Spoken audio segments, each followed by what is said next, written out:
বাংলাদেশ সরকারি কর্মচারী কল্যাণ ফেডারেশন থেকে আমরা আমাদের দাবি, আমাদের প্রস্তাবনাগুলা আমরা কমিশনে পৌঁছে দিয়েছি ইনশাল্লাহ।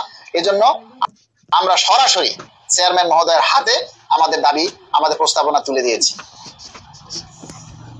আমরা বাংলাদেশ সরকারের, অন্তর্বর্তীকালীন সরকারের অর্থ উপদেষ্টা, অর্থ সচিব, পে কমিশনের নিয়োজিত যে সকল কর্মকর্তা বা সদস্য রয়েছেন, তাদের নিজের মুখের বিবৃতি সরাসরি না শোনা পর্যন্ত আপনারা কোনো নিউজে কান দিবেন না, বিভ্রান্ত হবেন না, হতাশ হবেন না। সরকারের উপরে আস্থা রাখুন, সরকারের উপরে ভরসা রাখুন।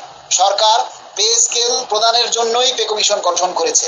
যদি পে স্কেল দেয়া না হতো তাহলে কখনোই সশস্ত্র বাহিনীর পে কমিশন গঠন হতো না।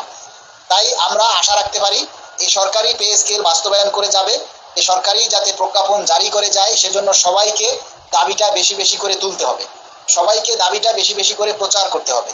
সবাই ভালো থাকবেন। মিথ্যা নিউজ প্রচার না করে নিজের দাবির কথা প্রচার করুন, নিজের বেতন বৃদ্ধির কথা প্রচার করুন, যেটাতে আপনার কাজে আসবে। ইনশাল্লাহ যদি নির্বাচনের আগে পে স্কেল না হয় তাহলে আমরা কঠিন থেকে কঠিন আন্দোলনে যেতে বাধ্য হব। আমাদের পিঠ দেয়ালে ঠেকে গেছে, আমাদের দেয়ালে পিঠ ঠেকে গেছে, আমাদের আর পিছনে সরার সুযোগ নেই। এখন বাঁচতে হলে আপনাদের সবাইকে এগিয়ে আসতে হবে, সামনের দিকে আগাতে হবে। এজন্য আপনাদের সবাইকে এখন শুধু একটাই দাবি, সেটা হচ্ছে আমরা ডিসেম্বরের মধ্যেই আমরা পে স্কেলের প্রজ্ঞাপন চাই।